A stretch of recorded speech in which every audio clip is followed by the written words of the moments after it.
Hello and a very warm welcome to an India Today special broadcast that comes to you from Kazan in Russia. I'm Gaurav Sawant.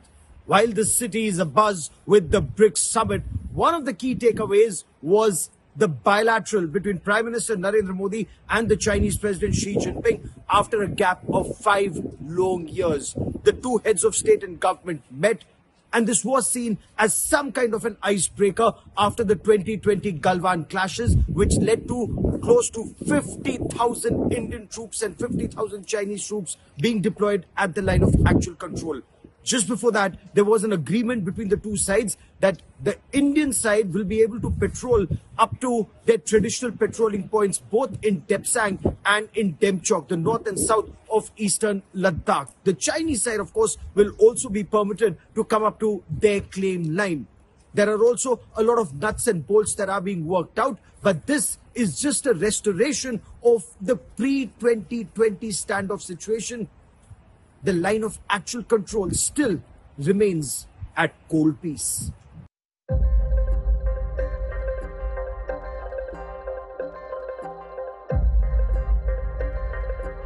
A border breakthrough by India and China, a path that leads to the end of the big Ladakh standoff. A day after India made the surprise declaration that a resolution towards peace had been achieved, China has also confirmed a pact with India to end the standoff between the two armies in eastern Ladakh. Over a recent period of time, China and India have been in close communication through diplomatic and military channels on issues related to China-India border.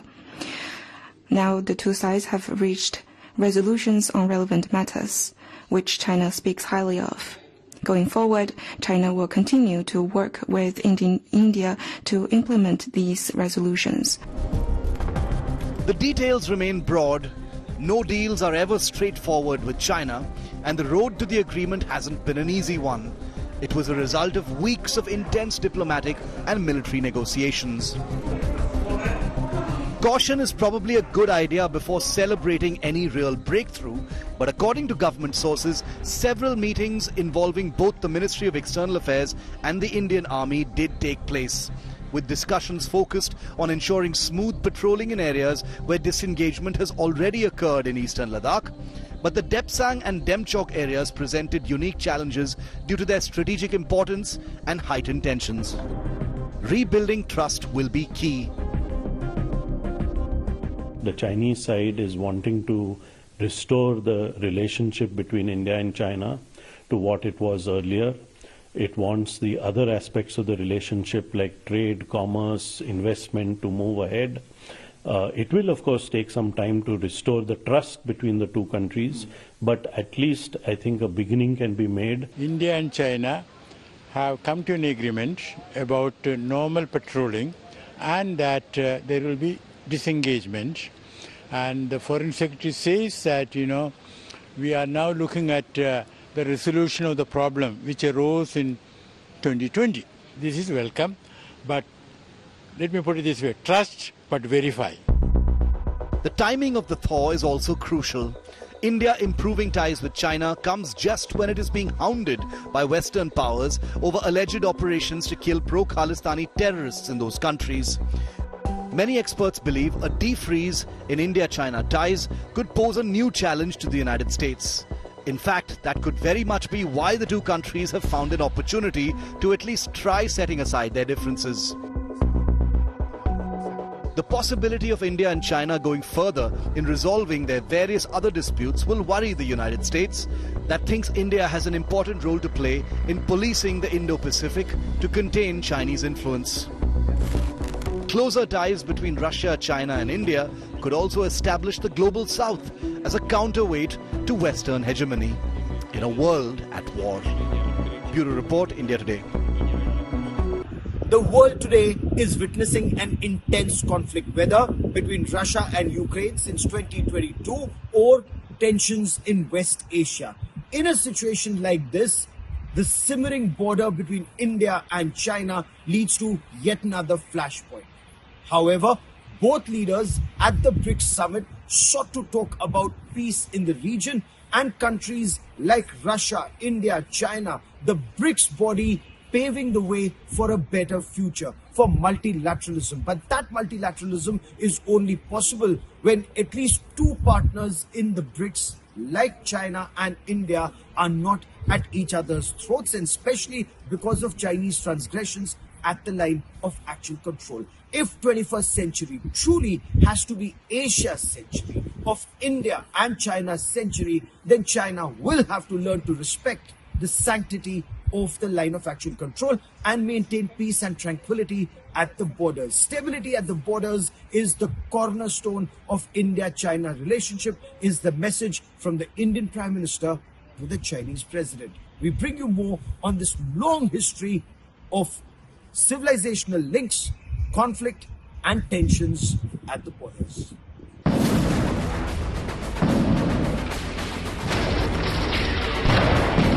62 years ago, nearly 1,500 Indian soldiers died, and another 1,500 remained missing forever when India met China on the battlefield.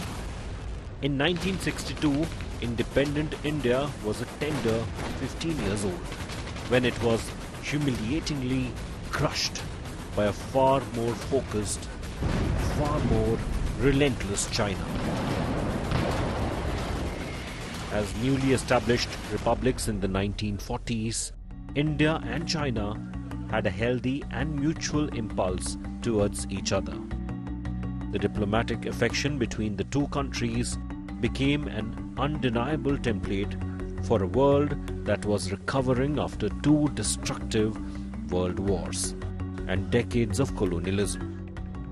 In 1951, India refused to attend the conference in San Francisco, where a peace treaty with Japan was to be signed, simply because China was not invited. India, by its actions, made it amply clear that stability in Asia would be threatened if China was left in the cold. At the pinnacle of their famous mutual warmth, in 1954, India and China signed the legendary Panchsheel, an agreement based on 5 principles that would guide and forever solidify their peaceful coexistence.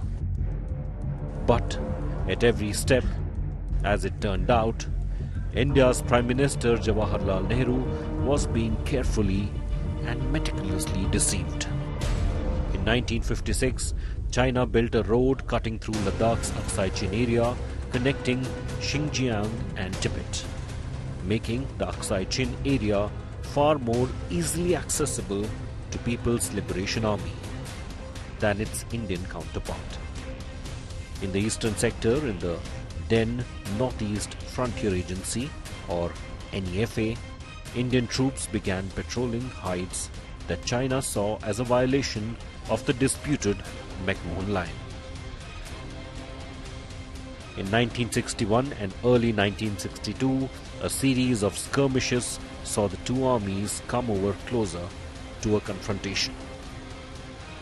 Then, on October 20th, 1962, the first Chinese shells came screaming down, and the war began. On October 20th, 3 regiments of Chinese troops mounted a blistering attack along the southern bank of the Namkha-Chu River. On 22nd October, the Chinese attacked Balong on the McMahon Line. After some resistance by Indian counter-fire, sheer numbers overwhelmed the Indian position. Crossing the Bamla Pass, Chinese troops mounted a 3-pronged attack on Tabang. Woefully under-equipped, undermanned, Indian army formations offered no resistance.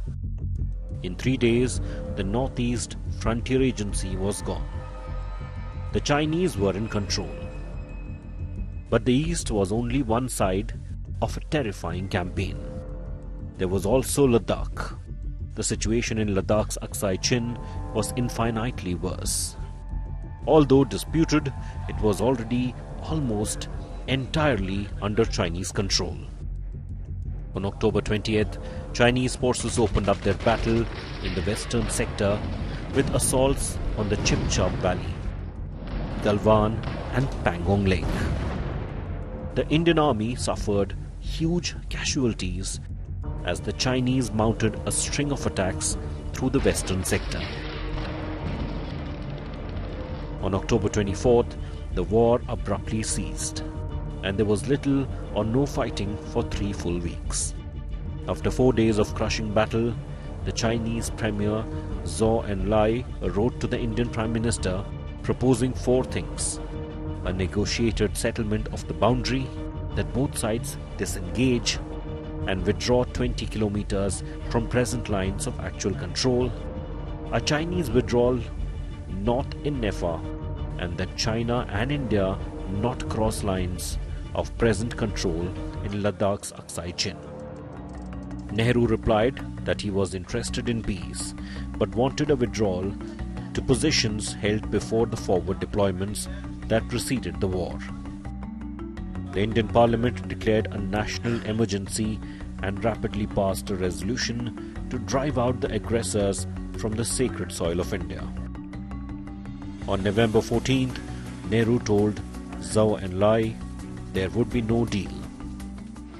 Hours later, the war resumed, both in Nefa and in Ladakh. After a 3-week lull, the war resumed. On 18th November, the Chinese overran Bomdila, the southernmost strategic point that they were to occupy. The road to the plains lay open before them, when they declared a unilateral ceasefire along the entire border and announced withdrawal of its troops to 20 kilometers behind the LAC. It was a short war which cast a long shadow of shame. There was a little pride in the fact that a great young nation had been chastised in front of the world. It's been very difficult to scrutinize the Chinese mind. At least that is what is the traditional belief. But then if you study China closely, there is a pattern.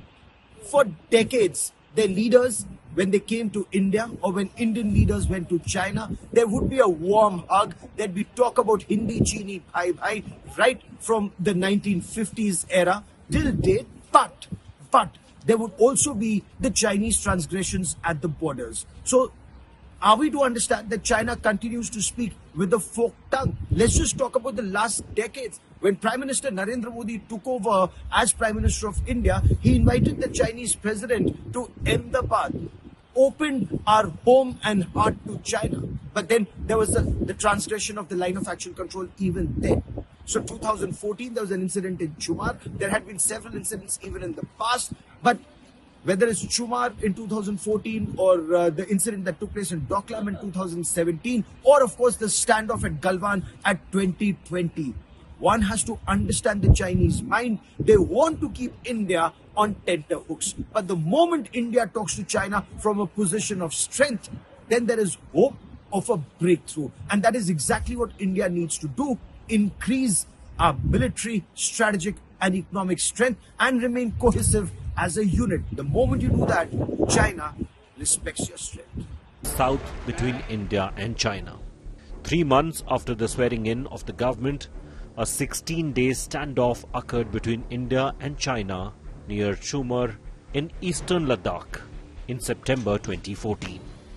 The conflict began when Chinese troops attempted to extend a road into territory claimed by India, prompting Indian soldiers to block the construction.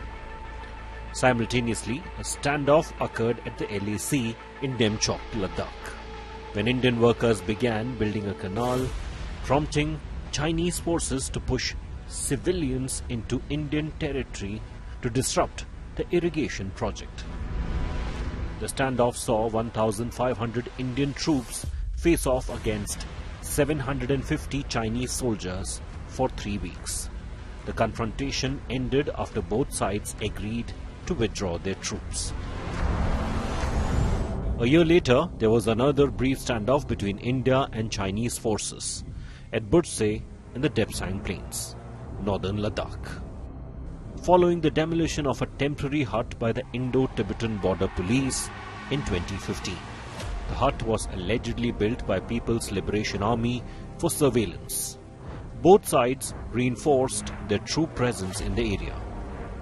The standoff was resolved within a week through local level negotiations without government intervention. 2 years later, the India-China standoff was much longer and tense. The 2017 Doklam standoff was a 73-day military confrontation between the Indian Armed Forces and the PLA over the construction of a road by Chinese troops in the disputed Doklam region near the Indo-China-Bhutan tri-junction. On 16th June 2017, Chinese troops began extending a road in the area. 2 days later, India, in support of Bhutan, started Operation Juniper, deploying around 270 troops with 2 bulldozers to halt the construction. The standoff lasted over 2 months. On 28 August 2017, India and China withdrew the troops from the site, ending the standoff. Things will remain relatively cooler for the next 3 years, till the summer of 2020, the year of COVID pandemic. From May 5th, 2020, Chinese and Indian troops engaged in aggressive melee, face-offs and skirmishes near the disputed Pangong Lake in Ladakh and the Tibet Autonomous Region on the other side. Additional clashes also took place in eastern Ladakh along the line of actual control. In late May, Chinese forces objected to Indian road construction in the Galwan river valley. The scuffle between two sides between 15th and 16th June resulted in the deaths of Chinese and Indian soldiers. On 7th of September, for the first time in 45 years, shots were fired along the LAC, with both sides blaming each other for the firing. Partial disengagement from Galwan, Hot Springs and Gogra occurred in June to July 2020, while complete disengagement from Pangong Lake North and South Bank took place in February 2021.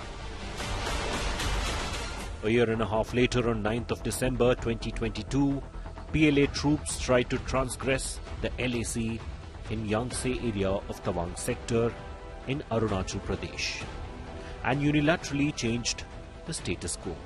The Chinese attempt was contested by Indian troops in a firm and resolute manner.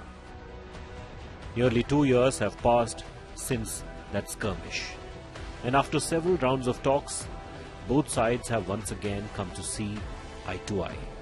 But the question is, how long can the tiger and the dragon remain crouching and vigilant about each other?